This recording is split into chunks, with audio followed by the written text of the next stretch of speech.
Olá, primeiramente vou me apresentar. Para quem não me conhece, sou Graziella em italiano, sou Maschini Marratini, sou astróloga, taróloga, EFT practitioner e faço radiônica, mesa radiônica, radiestesista.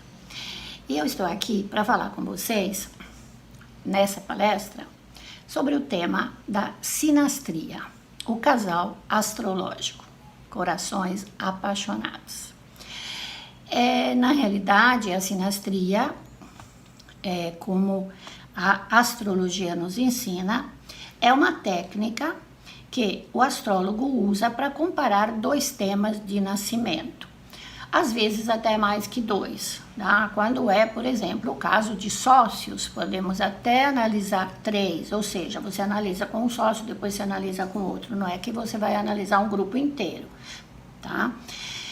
Essa palavra deriva do grego syn, que quer dizer junto, e aster, que quer dizer estrela. Indica a análise de como as estrelas ou planetas se comportam quando estão juntos, um com o outro, tá? Na realidade, é como uma extensão de um mapa natal, né? Em vez de você olhar os aspectos dentro da sua própria personalidade, você vai olhar os aspectos em relação à personalidade do outro, do seu parceiro. Então, eu escolhi analisar aqui somente a parte afetiva e amorosa, porque é uma palestra, não é um curso, então não daria tempo, né, para ampliar muito esse ensinamento.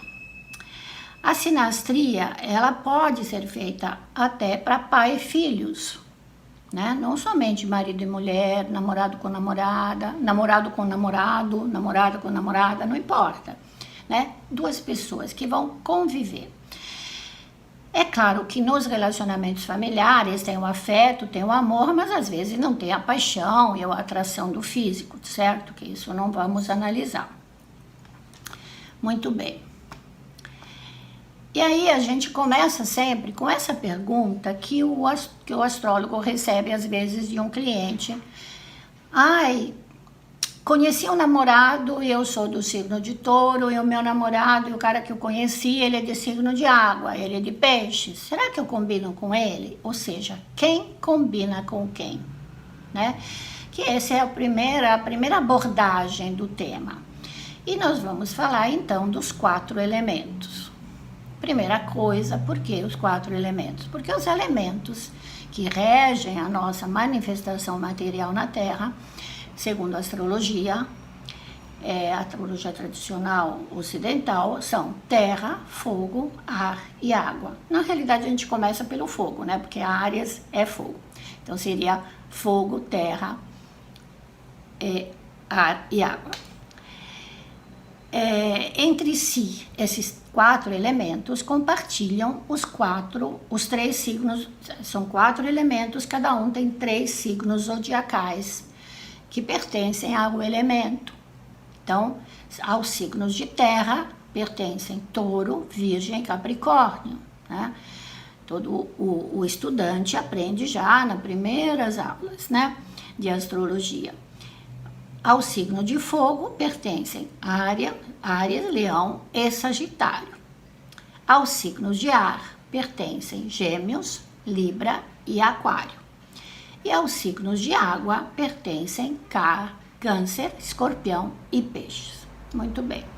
Então, além dos elementos, desses 4 elementos, nós sabemos que os elementos também têm uma particularidade, mas nós vamos passar por isso um pouco mais rapidamente, que vocês sabem que cada signo, né, tem, além do elemento, né, um regente, né, isso daí faz parte da astrologia e do mapa natal da pessoa, que é o básico que a gente sempre analisa. Como os elementos se combinam? Isso é de maneira assim geral, né? Geralmente os elementos se combinam dessa maneira. O elemento ar combina com o elemento fogo. Por quê? Porque o oxigênio alimenta o fogo, Se você abafa, por exemplo, né? A gente aprende, às vezes, muitas vezes a gente aprende até na internet.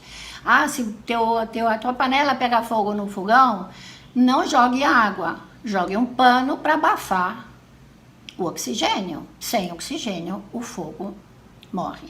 Tanto que a gente vê, por exemplo, quando tem os grandes incêndios, que é o vento, né? Mais vento tem, mais o fogo sente à vontade.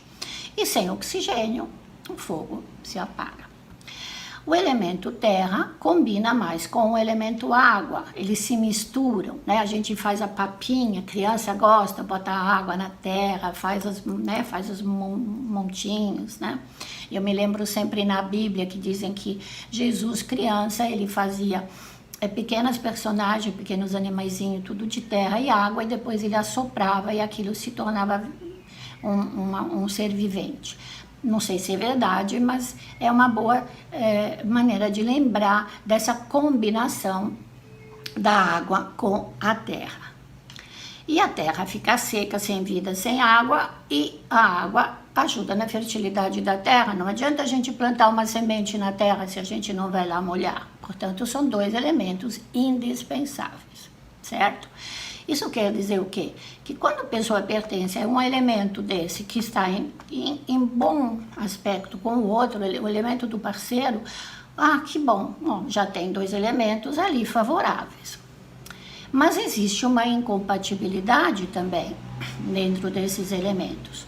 O elemento terra, que apaga o fogo, o elemento fogo, que na realidade ele pode se extinguir sob o efeito da água, não somente sob o efeito da terra, né? O elemento água, que muda a sua composição física e seca e evapora quando ela é submetida ao fogo, né? Panela de água que ferve, né? Que se a gente esquece também queima. O elemento ar é abafado pelo elemento terra também. Muitas vezes a gente põe a ideia assim de falta de ar, né? Quando a gente está confinado.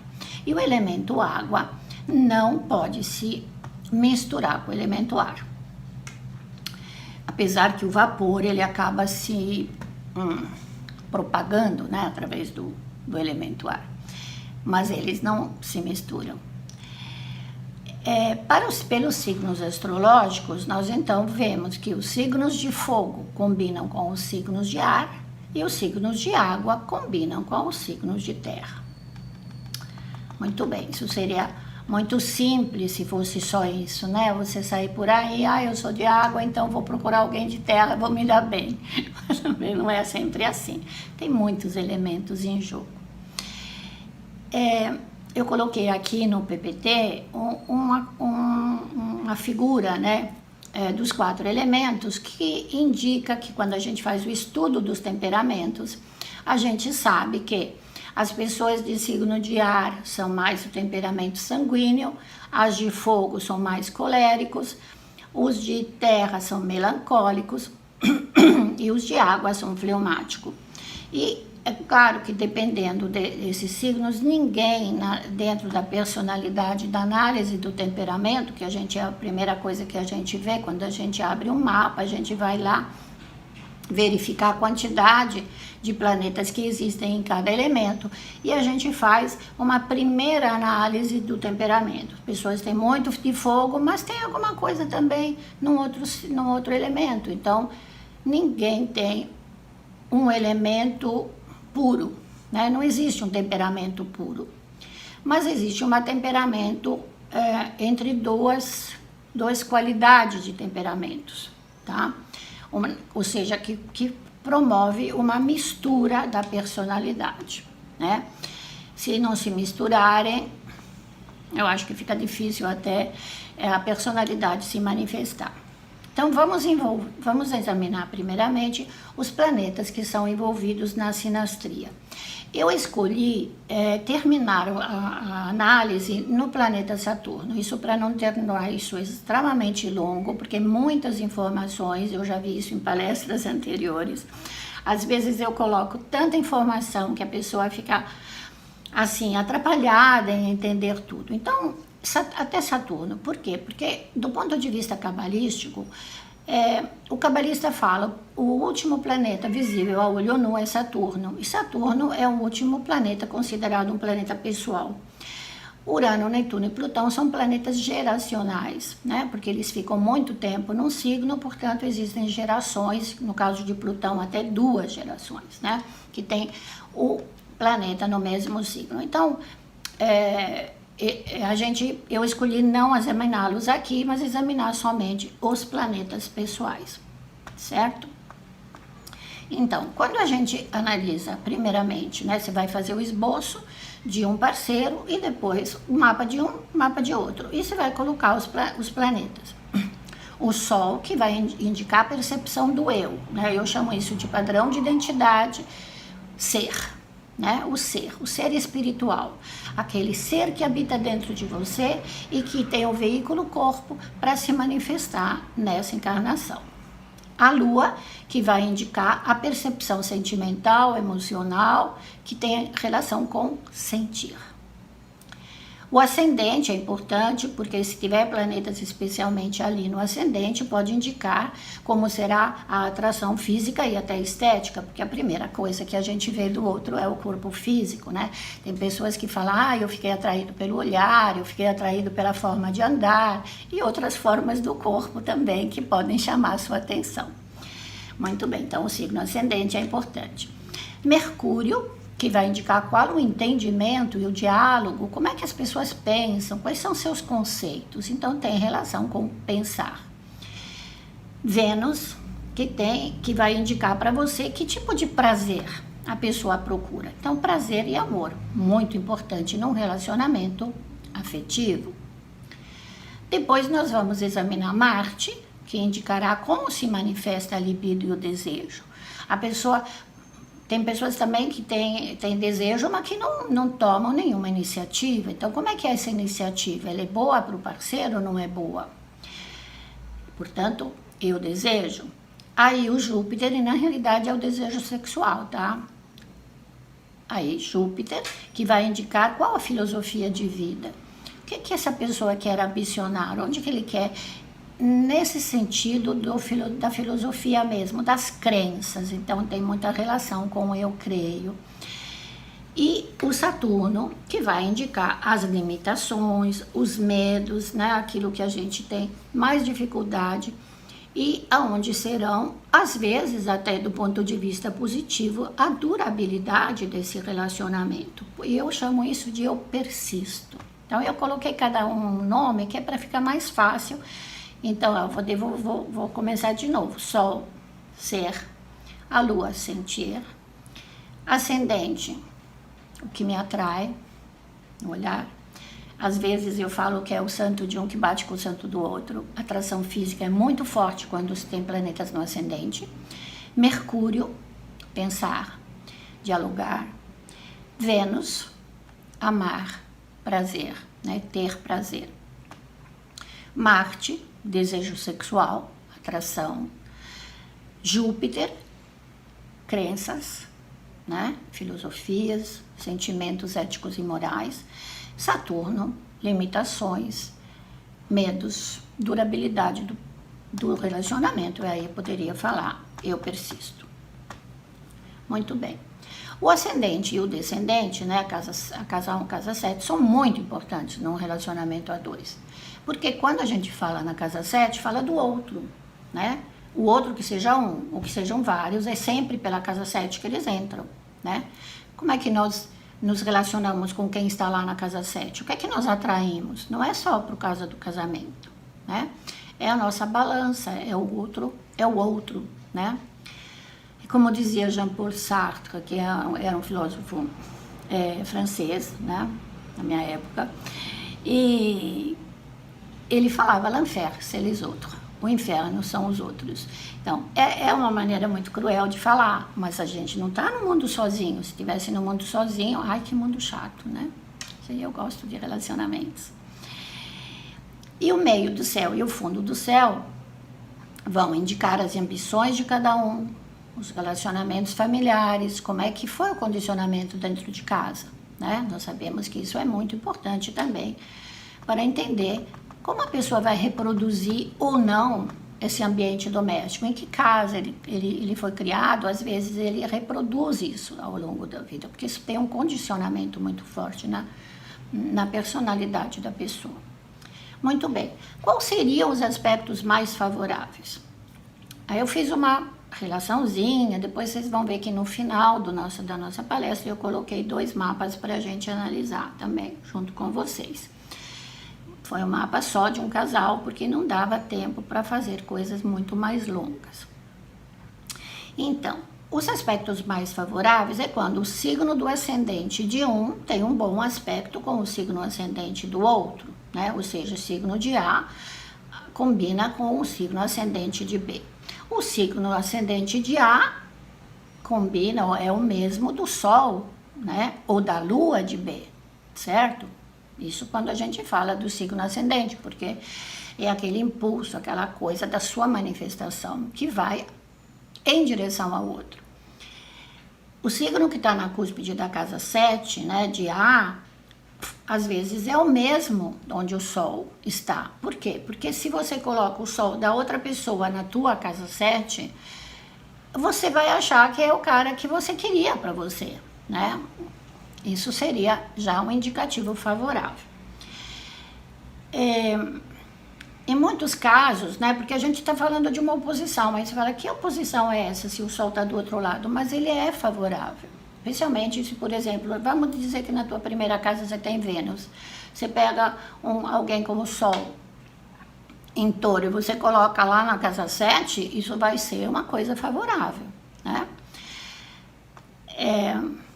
Também um signo, o MC, né, o meio do céu de A, no mesmo signo solar de B, ou seja, você vai colocar o Sol lá no meio do teu céu. É claro que você vai ter isso como aspecto favorável.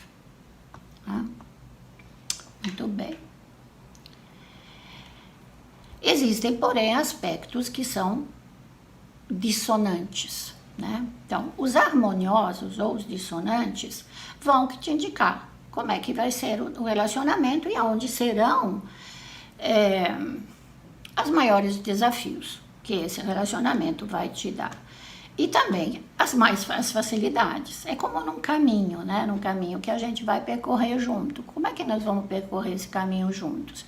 Quando um vai parar, quer parar porque está cansado, o outro vai aceitar ou vai dizer, imagina, você está sempre cansado, que saco, né?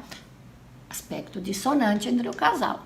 Isso é muito comum, né? Por quê? Porque a atração primordial, a primeira atração, é uma atração celular. Eu acho que é uma atração de energias, como nos animais. É o cheiro, são aquela coisa de, ai, que braços gostosos que essa pessoa tem, que abraço bom, que beijo bom. Então, isso tudo tem relação com a parte material do nosso corpo, né? Do corpo físico. Atração é coisa de Vênus, é um imã, né? É como falar, o meu santo combina com o santo de fulano, né? Que isso acontece mesmo. Bom, uma outra coisa que é interessante, eu vou pôr uma balinha na boca, porque senão eu fico com problema na garganta. Os aspectos entre os planetas não devem ser interpretados separadamente. Tem que ter uma visão do todo, porque senão você vai ver uma quadratura, que pode ser negativa, e você vai dizer, nossa, que coisa horrível, olha, esses 2 planetas estão ruins. Mas no conjunto tem outras coisas favoráveis que vão ajudar a superar o desafio daquele aspecto dissonante. Então, nunca interprete nem rigidamente ao pé da letra e nem separadamente. Um trígono, por exemplo, pode ser positivo, especialmente mas se eles forem 2 planetas maléficos, né?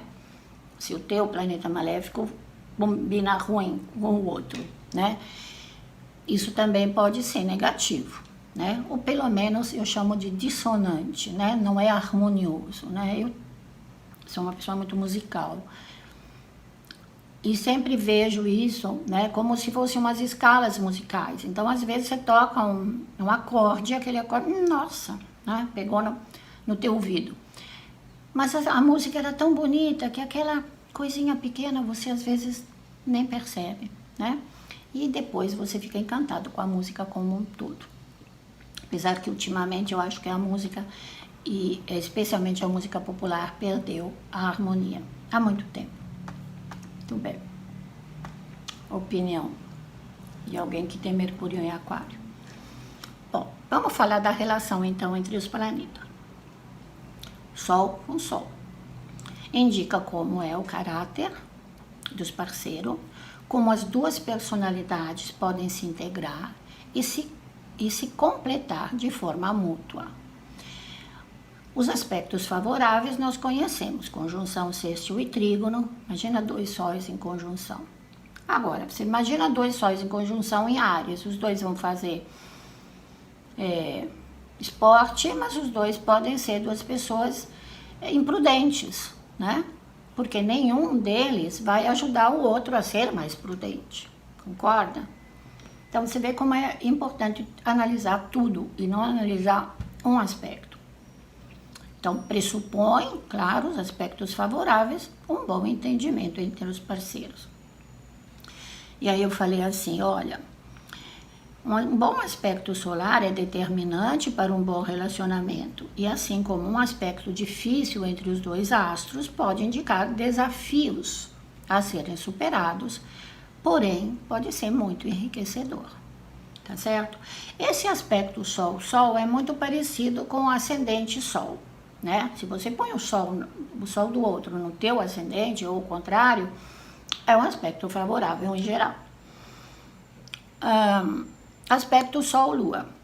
Aspectos harmoniosos entre os dois luminares são positivos, especialmente se o Sol de um parceiro está em conjunção com a Lua do outro parceiro. Esse é o ideal.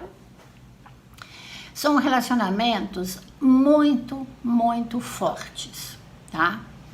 Especialmente se é assim, o Sol dele com a Lua dela. Nossa, aí é uma coisa assim. Às vezes as pessoas brigam, voltam, porque eles têm outros desafios para superar, mas aquela atração é uma atração Sol e Lua. Tem momentos que a Lua está em conjunção com o Sol, ou seja, alinhada com o Sol. Tem momento que ela está na oposição, né? Então vai ser aquele relacionamento que vai durar a vida inteira. O psicólogo Carl Gustav Jung, numa pesquisa com mais de 500 casais, afirmou que aspectos harmoniosos entre Sol e Lua, Lua e ascendente, né? Sol e ascendente, e entre as duas luas indicam um relacionamento harmonioso. Então isso é importante porque ele fez essa pesquisa. Eu nunca fiz com tanta gente, mas eu já fiz muitas análises de sinastrias. Por quê? Porque você pode indicar para o casal qual vai ser o desafio maior que eles vão enfrentar. O Sol e Mercúrio vai indicar a capacidade de compartilhar os mesmos interesses, de se estimular mutuamente, né? Às vezes um é mais intelectual, o mercurial, ele fala mais com o outro, fala, vai ler, vamos fazer isso, vamos fazer aquilo, ele é mais falante. E tem a possibilidade também, se o Sol do outro está positivo, ele vai ter mais possibilidade de expressar as opiniões sem entrar em conflito, né, com o parceiro. Os aspectos de tensão, quando são quadratura, dá essa dificuldade de diálogo, né? Você não entende, você não me entende, eu falo pra nada, não sei o quê. Isso acontece muito entre marido e mulher, né? Os homens não entendem as mulheres e vice-versa, talvez. Muito bem. Sol-Vênus é um dos melhores aspectos que podemos pensar também, né? Bons aspectos entre os astros indicam um relacionamento agradável, caloroso, afetuoso, onde existe o prazer, da demonstração de gestos de amor e de carinho entre o casal, né? Porque se um gosta da maneira como o outro demonstra fisicamente, através de carícias, através de beijos e de abraços, quer dizer, tem uma coisa de pele, é uma Vênus taurina às vezes, né? Então, nossa, é uma beleza. Especialmente se Vênus for regente da casa 7, a conjunção desses dois astros, porém, pode não ser favorável. Isso é uma observação. Por quê? Porque produz um sentimento de rivalidade. É do tipo assim, eu fiz mais carinho que você não deu pra mim, entendeu? Não fez pra mim. Então há uma coisa um pouco, às vezes, um pouco difícil a ser trabalhada, né, entre o casal. Aspectos tensos, né, entre esses dois luminares, o luminar Sol e Vênus, também pode indicar uma frieza na demonstração amorosa de um dos parceiros em relação ao outro, que não vai achar que ele não está sendo apreciado, né? Tem um aspecto muito interessante, que é Vênus em aspecto com... Isso eu não cheguei a fazer toda essa relação, né? Porque isso realmente requer um curso, não é um curso comprido, mas que requer um curso de algumas aulas, umas 4, 5 aulas, 7 talvez, né? Para a gente entender bem como é que funciona. Mas é verdade que um Júpiter em mau aspecto com Vênus, por exemplo, dá uma impressão de você não ser apreciado, ou você gostaria de receber mais elogios, né? Então isso cria mesmo, Vênus, quando Vênus não está em bom aspecto, ele cria essa sensação, né? É como quando a gente come e não é satisfeito, entendeu? Bom, Vênus e Júpiter são responsáveis pelos prazeres da vida. Vênus é chamado planeta do amor e do prazer, e também significa um conceito abstrato de uma pessoa, que a pessoa tem, né, do prazer. Eu tenho prazer em ouvir música, eu tenho prazer em comer, eu tenho prazer em passear não sei aonde, entendeu? Quer dizer, na realidade são vários prazeres que a gente tem. O prazer não é só físico e material, né, e muito menos somente assim, vou no shopping comprar coisas. Às vezes é um prazer tão efêmero, né? Que depois que você comprou um sapato novo, na terceira vez ele já não é mais novo, então não te dá mais prazer. Mas existem prazeres mais duradouros, né? A compreensão mútua entre os parceiros depende, em grande parte, desses aspectos harmoniosos entre esses dois planetas. Por quê? Porque ele indica como os dois vão se divertir junto, como é que eles vão enfrentar as coisas, se é com bom humor, se é com mau humor, né? Imagina, então, nesses períodos difíceis que a gente passa na vida, né? Se os dois têm bom aspecto desses dois planetas, que são planetas considerados benéficos, a gente vai ter, eles, né, o casal, vai ter como se expressar e conseguir prazer. Muito bem. Então, lembro também que Vênus se relaciona com dinheiro e Júpiter também. Então, às vezes, os dois gastam muito juntos, fazem loucuras, né? Então, precisa ver se não tem lá um Saturno para dar um equilíbrio nesse casal. Aspectos harmoniosos também tem muita relação. Aí eu vou falar também do aspecto de Marte, ok?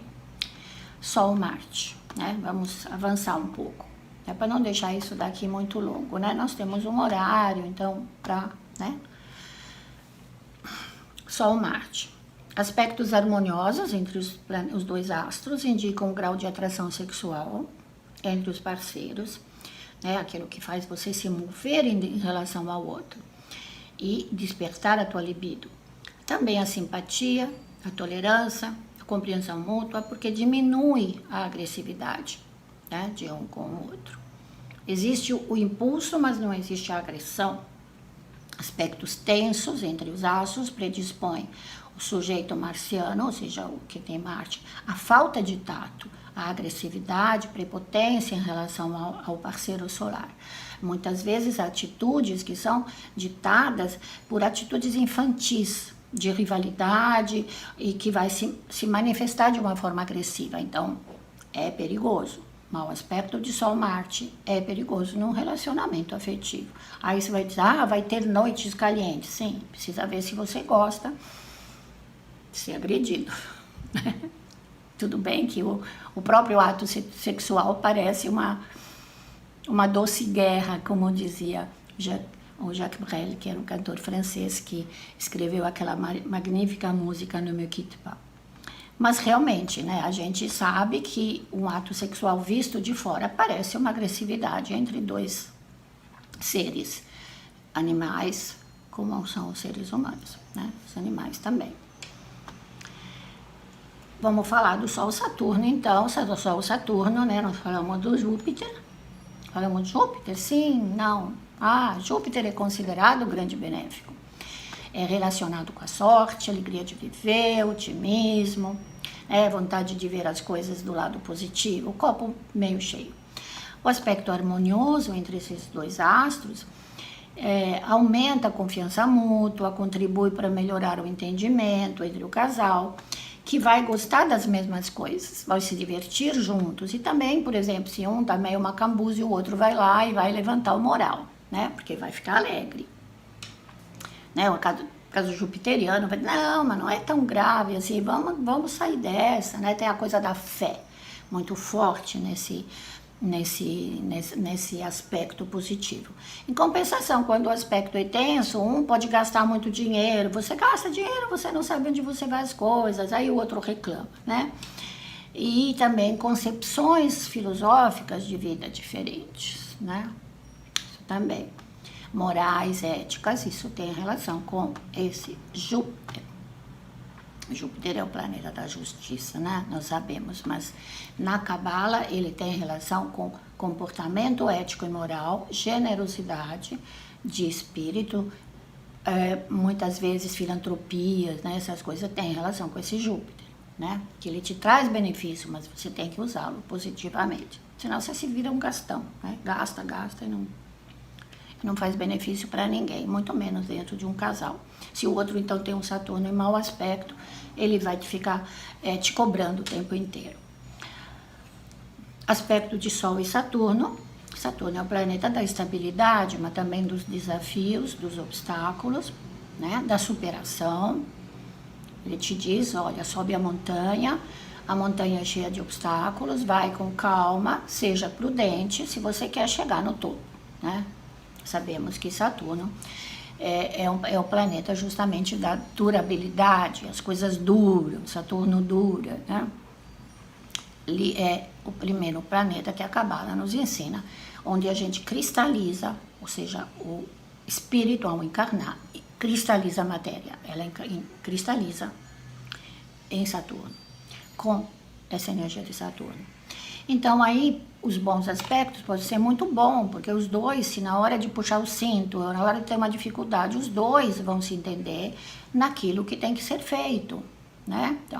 Então o relacionamento é baseado no respeito mútuo, na seriedade, respeito às regras, né? São capazes de superar as dificuldades muito bem, mas se tiver um mau aspecto, aí o sujeito solar vai se sentir oprimido pelo sujeito saturnino, achando que o outro está limitando, diz não o tempo inteiro, ai que saco, aí não tem como essa relação durar muito tempo, porque vai criar incompreensões e conflitos. Muito bem. Aqui no PPT, vocês estão vendo, né, acompanhando aquilo que eu estou falando, falei um pouco dos planetas transpessoais, mas muito en passant, é muito por cima, né? Sol e Urano indica aspectos estimulantes, mas também os desarmoniosos são extremamente perigosos porque colocam a separação entre os casais. Sabemos que Urano é o planeta dos divórcios e das separações, o cara vira as costas e vai embora. Bom, quando tem uma dificuldade, a virada, né? Não tem como eles, como posso dizer, o sujeito uraniano, né? Aquele que coloca o Urano em mau aspecto com o Sol do outro, ele vai abandonar o outro se o outro não faz aquilo que ele quer, né? Porque o Urano, ele é assim, ele tem essa energia. O Sol Netuno te indica aspectos harmoniosos, uma forte ligação espiritual junto, talvez também criativa. Então é muito bom quando os dois são músicos, os dois dançam, ou seja, os dois têm uma expressão, um ator, né? Como quando estão nessa área, que é uma área criativa. E também, não esquecendo que Netuno tem relação com a espiritualidade. Então, às vezes, os dois são católicos ou cristãos, vão para a igreja, vão para o mesmo centro de Umbanda, quer dizer, eles vão manifestar a religiosidade em conjunto. Pode dar muito também uma filosofia de vida de pessoas muito sonhadoras, né? E que enxergam a vida sabendo que aqui é só uma passagem, né? Tem todo aquele lado espiritual relacionado com esse Netuno. Às vezes, os aspectos tensos são difíceis, Por quê? Porque o sujeito netuniano, se ele pega um mau aspecto com o Sol do outro, a pessoa solar vai dizer, mas você está sempre nas nuvens, você não tem pé no chão, onde você vive, né? O mundo não é assim, a vida é dura, entendeu? Então fica muito difícil. Pensa, bom, se for Netuno com Saturno do outro, então é melhor nem começar o relacionamento. E o Sol Plutão é um aspecto que pode ser considerado positivo, porque o Plutão ele vai ajudar a implementar a vida da pessoa solar, vai planejar, vai arrumar, quer dizer, é bem plutoniano, né? Mas existe um perigo da manipulação, do controle do parceiro, né? O plutoniano vai tentar manipular o sujeito solar, né? Quando eu falo sujeito solar, é o Sol, né? O Plutão, por exemplo, o Sol de A em mau aspecto com Plutão de B, tá? Isso pode acontecer tanto porque no próprio mapa da pessoa isso acontece, porque o Plutão pode ser, se os dois forem da mesma geração, eles têm praticamente o mesmo aspecto, mas também quando são pessoas de gerações diferentes, especialmente nesse caso, né? Duas gerações diferentes terão Urano em outro signo, Netuno em outro signo, né? Urano passa de 8 a 9 anos num signo, o Netuno passa de 12, um pouco mais, e Plutão 18 a 19. Então, que inclusive são duas gerações praticamente. Então, é realmente mais difícil quando as pessoas são de gerações diferentes. Que nós vemos muito, né? Uma pessoa mais velha com uma pessoa mais jovem, ou seja, gerações diferentes, porém, é difícil que essa relação dure a vida inteira, né? Ela parte do princípio da atração física, claro, beleza, né? Beleza, parte estética. Bom, vou falar um pouquinho da Lua também, rapidamente, porque os aspectos da Lua são muito parecidos com os aspectos do Sol. Lua ascendente, então a Lua de A, né, com ascendente de B, ou vice-versa, um aspecto harmonioso, um bom relacionamento, sem sentimentos, sensações afetivas. E o parceiro lunar, ele pode se sentir estimulado e acolhido pelo ascendente do parceiro, né? Pelo parceiro no qual tem o ascendente, um bom aspecto. É nos braços dele que eu vou me sentir bem, entendeu? Tem essa coisa.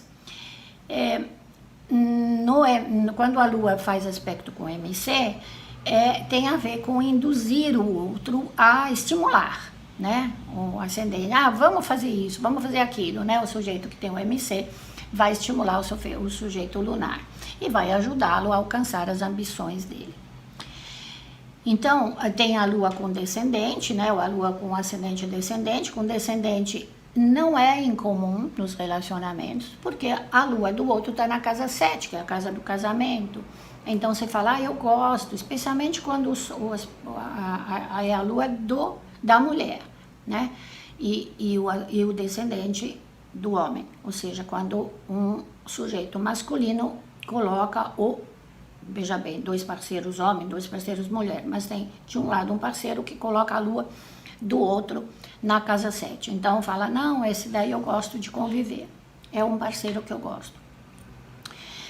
Porém, se esses aspectos forem tensos, né, se for uma quadratura, aí há divergências ideológicas e tem uma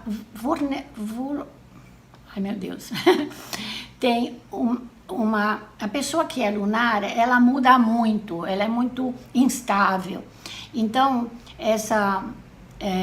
esse conflito emocional que pode causar essa tensão de Lua é muito ruim, porque a pessoa lunar vai se sentir muito pouco compreendida. A Lua Mercúrio, quando tem aspectos harmoniosos, é uma beleza, porque aí os dois vão se entender, vão compreender os sentimentos, vão conversar, ou seja, a DR vai fluir, que é uma beleza. Aspectos tensos, péssimos. O excesso de espírito crítico do sujeito que é o mercurial vai magoar o sujeito lunar, né?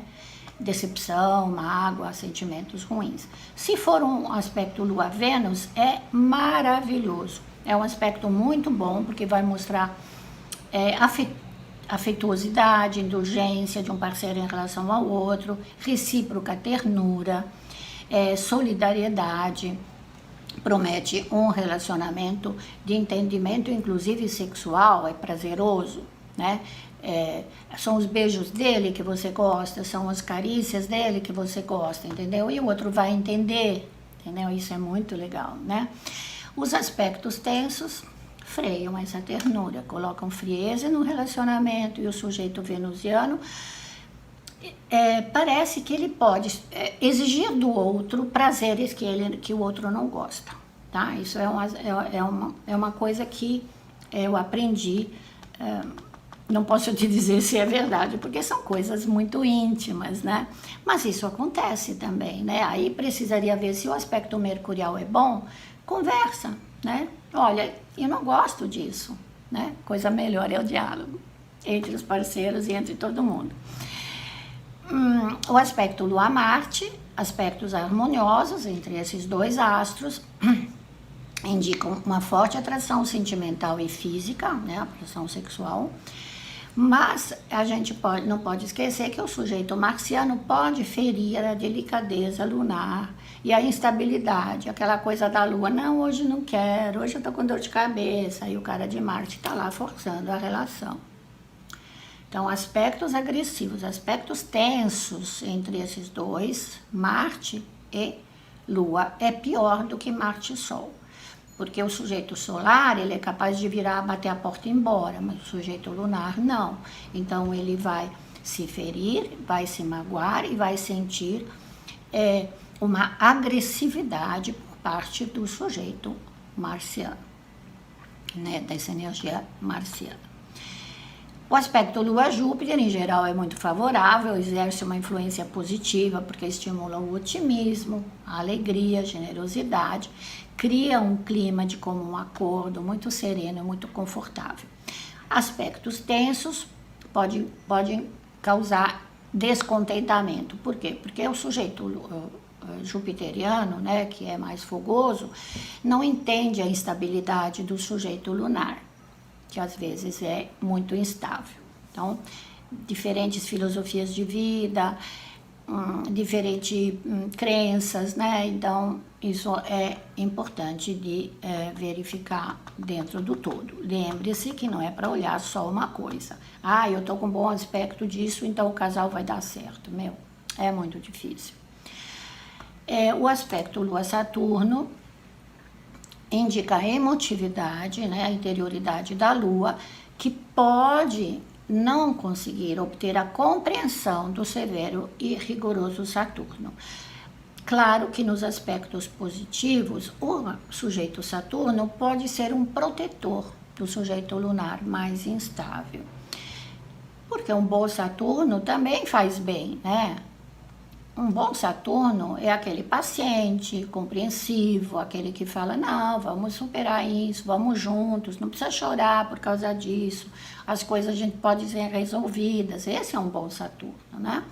Então, os aspectos, os difíceis são aqueles que o outro não vai entender. Eu não aguento você, está reclamando o dia inteiro, por que ele está chorando? Está chorando do quê, né? E aí a mulher, não, né, quer dizer, a pessoa lunar, não tem nada, não tenho nada, mas na realidade está extremamente frustrada por algum motivo. Então há uma incompreensão muito grande quando esses dois planetas de A e de B não se dão bem.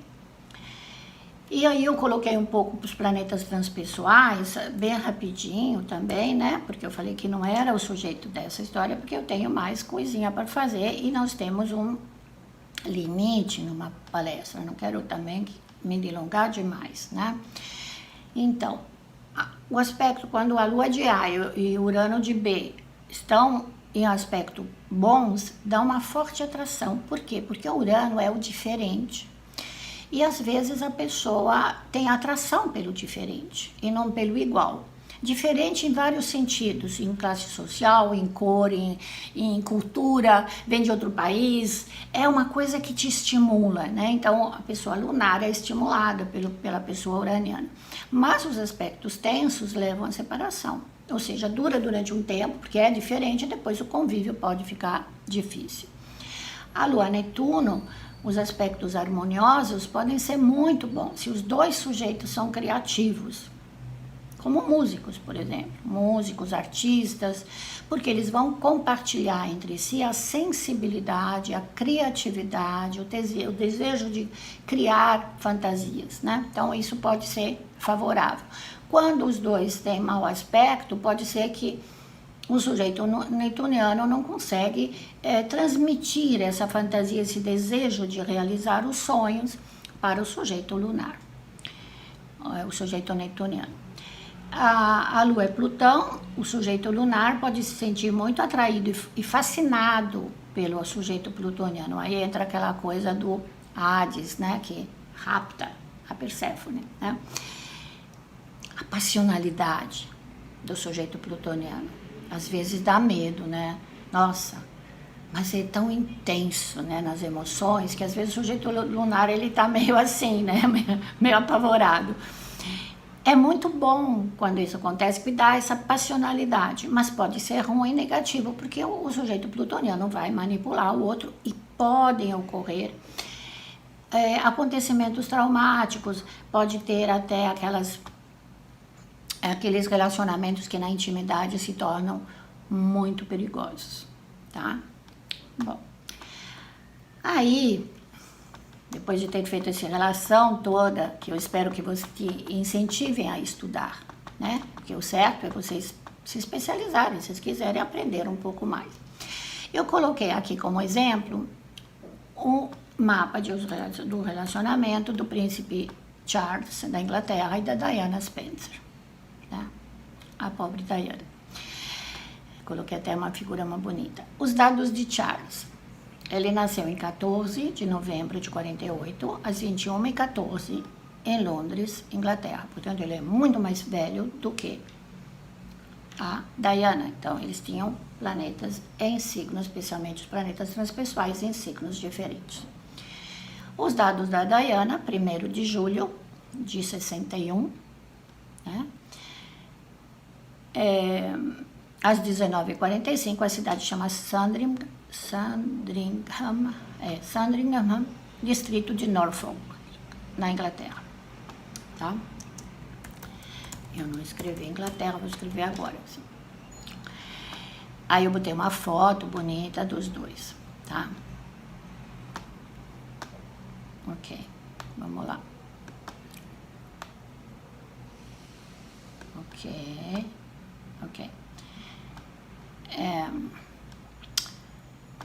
Eu até coloquei uma foto da Cinderela. Por quê? Porque eu acho que foi um sonho que acabou em tragédia, né? Da parte dela, não da parte dele, né? Ele sabia o que ele estava fazendo. Movido pelas obrigações da realeza. Você precisa casar, criar herdeiros. Ele não podia fazer isso com a amante que ele tinha secreta, né? Que ele gostava da mulher casada. E aí se atraiu por essa menina linda, né? Nós vemos nessa foto aqui que ela tá dançando. Nossa, ela tem aquela ascendente Sagitário, dá pra ver na cara, né? Dela. Era brilhante. Aqui tem o mapa da Diana. Então, nasceu em Sandringham. Ele já tem o Sol 9 de Câncer, Lua 25 de Aquário. Olha, essa Lua aquariana, ela era bem diferente mesmo, né? Ela tinha um lado social, né? Muito forte. Né? Foi lá ajudar, me lembro, na Iugoslávia, as minas, né, que ficaram depois da separação da Iugoslávia, quando ela se separou. Tem o Mercúrio retrógrado em Câncer, Vênus 24 de Touro, Marte 1 grau de Virgem, Júpiter 5 graus de Aquário e 27 graus de Capricórnio, o Saturno. Que engraçado, né? Porque agora, quando eu estou gravando essa entrevista, essa palestra, desculpem, Saturno está 27 graus de Capricórnio. E ela me veio na cabeça e falei, vou fazer o mapa e ver o mapa dos dois. Não existem coincidências, né? Isso se chama astrologia na prática. Existe sincronicidade. Talvez ela precisasse ser lembrada por causa do Saturno. Um retorno de Saturno ela teria agora, né? Príncipe Charles, Prince of Wales, 14 de novembro de 48, 21h14, em Londres, Inglaterra. Ele tem o Sol em Escorpião, forte, né? Meu Deus. Lua em Touro, 0 graus de Touro, mas estava entrando em Touro, então levando energia para Taurino, lado Taurino. Mercúrio em Escorpião, portanto Vênus e Sol e Mercúrio. Vênus a 16 de Balança, portanto Balança Libra, né? Portanto é uma expressão estética, né? O cara bonito, gosta de coisas bonitas e gosta de, né, se expressar com beleza e estética. E ele tem Marte e Júpiter em Sagitário. E o Saturno dele está em Virgem. Então aí você pode me dizer, mas o Saturno em Virgem combinaria com o Saturno de Capricórnio da coisa? Sim, claro, combinaria, mas não está fazendo aspectos, né? Então no mesmo elemento. Isso também é importante, mas se não faz aspectos, aí eu coloquei aqui o mapa composto, né? Existem várias formas de analisar o mapa, né? No Pegasus, que é o programa que eu uso, veja bem, eu tenho vários programas de astrologia, só que o Pegasus, como eu acompanhei a criação do Pegasus, né? E ele ficou na minha cabeça como sendo não sei, o programa mais visualmente fácil de olhar, pelas cores, pelos fundos, pela maneira como ele foi colocado. Então, nossa, eu recomendo para os estudantes, porque depois se vicia nesse programa. Aqui você vai ver o que é o mapa composto. É como se você fizesse um outro mapa, que é o mapa do relacionamento. Então, esse mapa é um novo mapa que também vai se desenvolver, porém, você vai olhar e você fala, que legal, então, olha, tem um belo de um trígono, lá no meio do céu tem Júpiter e Urano, em bom aspecto com Saturno, em bom aspecto com o Sol. E Júpiter e Urano são favoráveis? Pergunta, Urano não é separação?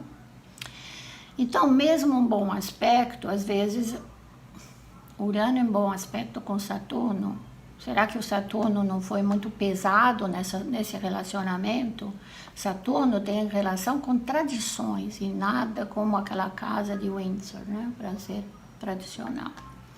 E uma lua na 12, o que indica sofrimento e coisas escondidas, né? Bom, chama atenção nesse mapa composto, esse trígono, certo?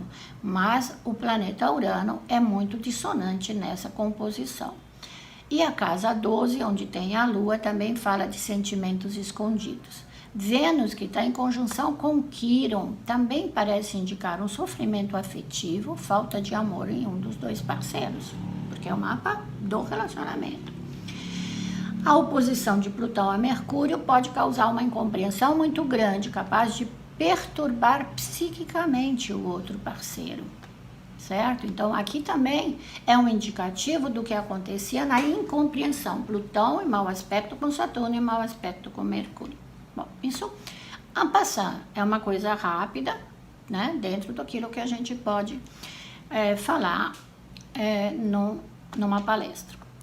Os aspectos dos relacionamentos, aqui eu fotografei a tela, tá, do computador. Então, você vê de um lado o mapa da Diana, do outro lado o mapa dele, e no meio os interaspectos, ou seja, como eles se combinam. Embaixo, você vai ver que do lado esquerdo tem os planetas dele, em que casa caem dela, e os planetas dela, em que casa caem do mapa dele.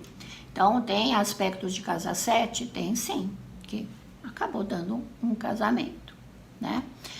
E tem aspectos bons e aspectos menos favoráveis. Aqui tem uma outra tabelinha que fica até mais fácil de vocês examinarem, tá? Tem aspectos favoráveis? Tem. A lua dela combina com Marte dele. Bom, teve uma boa atividade sexual, uma boa capacidade de atração, muito provavelmente porque ele queria fazer filho, então ele também devia ser bem ativo. E é um cara escorpiano, né, gente? Escorpião. Bom, mas eu vejo assim que na quantidade está faltando um elemento carinho. Não existem aspectos de lua, não existe aspecto de lua-sol. Aliás, a lua dele, que é o que está assim, o dela está em cima e o do príncipe Charles estão do lado de cá, os aspectos. Então, você vai olhar a lua dela em quadratura com o sol dele. O sol dela está em semicêncio com o sol, quer dizer, não é um aspecto bom, mas a Vênus dela está em mau aspecto com o sol dele. Então, a lua, que para mim é uma coisa de sentimentos e de emoções, e olha lá a lua em oposição ao Plutão dele, que fala em manipulação, em perceber que ela caiu numa armadilha. Sim, como Perséfone caiu na armadilha de Hades. Então, aqui eu coloquei um pouco mapa comparado. O que é favorável? 2 sóis no signo de água. Ok, mas não há um aspecto. Vênus, em seu aspecto diurno, em Libra, evidencia também no mapa de Charles o conforto recebido do lar, a família, o dinheiro, tudo o que Vênus pode te proporcionar. E o lado solar dele, que é rei, né? Eu sou rei, sou rei, sou rei. É um rei que acho que não vai assumir, né? Porque a rainha está resistindo muito, eu tenho a impressão que é o filho dele que vai assumir, sei lá, né? A casa 6 ainda conta com Mercúrio e com o Sol, mas em Escorpião. É casa 6 ou casa 7? Deixa eu ver aqui. Casa 6, ok, do relacionamento, tô falando, né, tá. Então, aí, na realidade, você vê que a lua de Diana acaba dentro da casa 7 dele, mas é 7/8, uma coisa difícil, né, de interpretar, porque a gente pode não saber como é que acaba essa história, certo? A gente sabe, mas podia não saber. Você está olhando para o futuro de um relacionamento. Nesse caso aqui, eu coloquei os internos, que são os planetas dele, e os externos, que são os planetas dela, certo? Então, aqui tem esse Urano, um aspecto dissonante com esse Plutão, né? Então, aí entra a rebeldia, a vontade de ir embora, a vontade de fugir daquela opressão plutoniana. Que foi o que aconteceu, né? Além dela se sentir frustrada, né, aquele sol canceriano, de se lamentar, de remoer coisa e tudo, mas teve Urano lá, do outro lado, e aí ele fala, não aguento mais, eu não aguento mais todas essas obrigações, não aguento mais, e claro, não deve ter aguentado mais, porque no mapa dele tem Vênus em conjunção com Netuno, em Libra. Portanto, ele se apaixonou por uma mulher casada e o Netuno fez a grande confusão porque ele precisou esconder, mas esconder era o grande mistério da família, porque a família sabia e o casamento com Diana foi uma coisa combinada, vamos arrumar uma... Sabe, parece que você diz, bom, vamos arrumar alguém para sacrificar porque nós precisamos de herdeiros aqui, então qual é a pessoa melhor? Mas eu acho que ela, como uma boa Cinderela, ela não percebeu a armadilha onde ela estava entrando. E provavelmente nem a família, né? No mapa dela, ela tem Vênus em Touro, portanto é uma Vênus domiciliada, gosta de se divertir, é exuberante, tem o ascendente em Sagitário, tá? E aqui eu coloquei vários aspectos, o MC de Libra, que é regido por Vênus, portanto ela idealizou o casamento do conto de fada.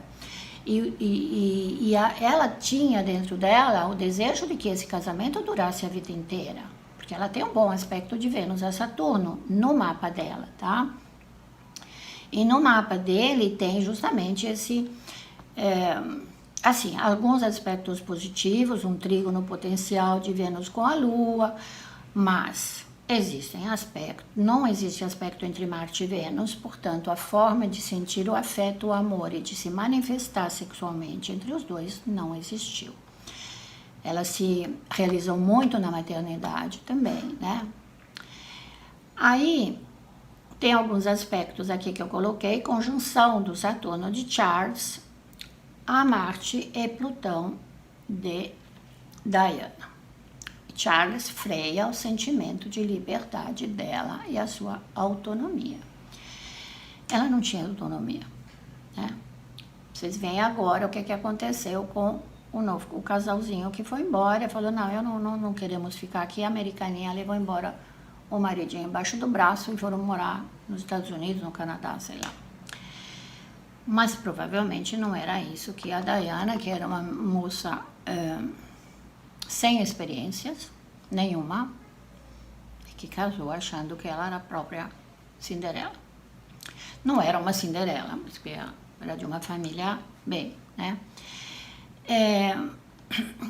Existe uma animosidade com as obrigações, entendeu? Do casamento, a posição social, a imposição dada pela realeza. Ela tinha dificuldades, às vezes, de se adaptar. Se sentia feito um carneirinho indo para o matadouro.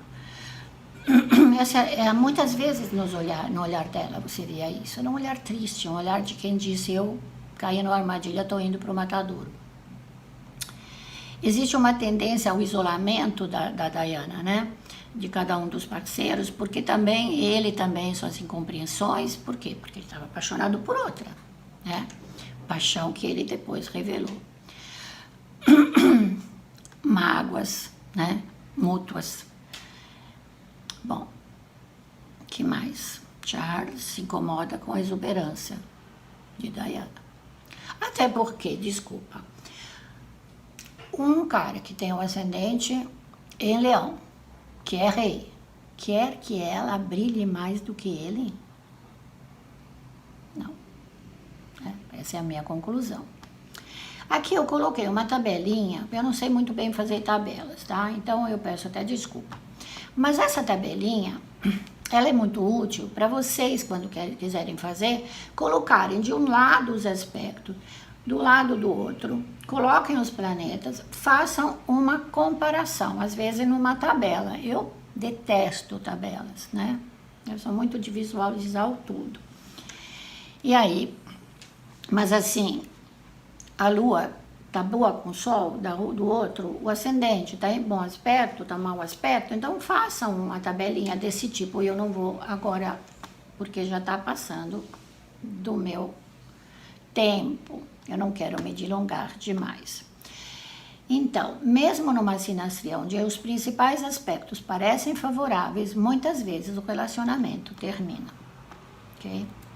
No caso de Lady Diana e Príncipe Charles, sabemos que o relacionamento acabou de forma negativa, para não dizer trágica, né?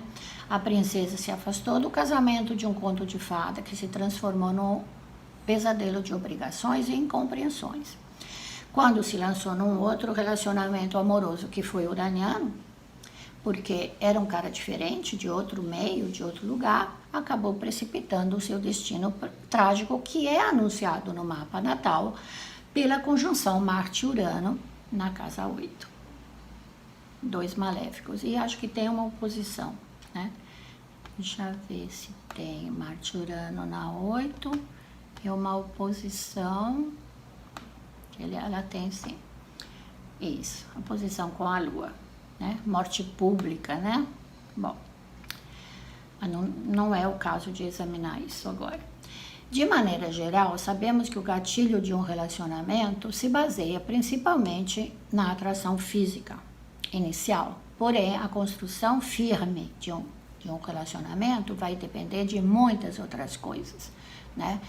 Conjuntos que tem que ser visto. Às vezes até mistérios, coisas escondidas que depois saem da família, etc. Né? Aquela casa 4. Enfim, coloquei final, o casamento não é um conto de fada. Me lembrei do filme A Cinderela, do Walt Disney, e peguei eu queria botar a carruagem de abóbora, que depois da meia-noite se torna uma abóbora de novo, que eu acho que aconteceu com a coitadinha da Diana. Então, vamos encerrar essa minha palestra. Espero que vocês tenham gostado.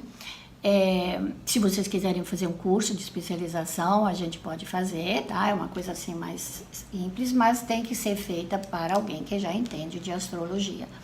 Ou seja, estudantes, sim, não muito iniciantes, porque eu acho que não é o momento. quando você é iniciante, você tem que aprender a fazer o mapa da pessoa, fazer o mapa dela, entender a personalidade, até para ajudar o seu consulente.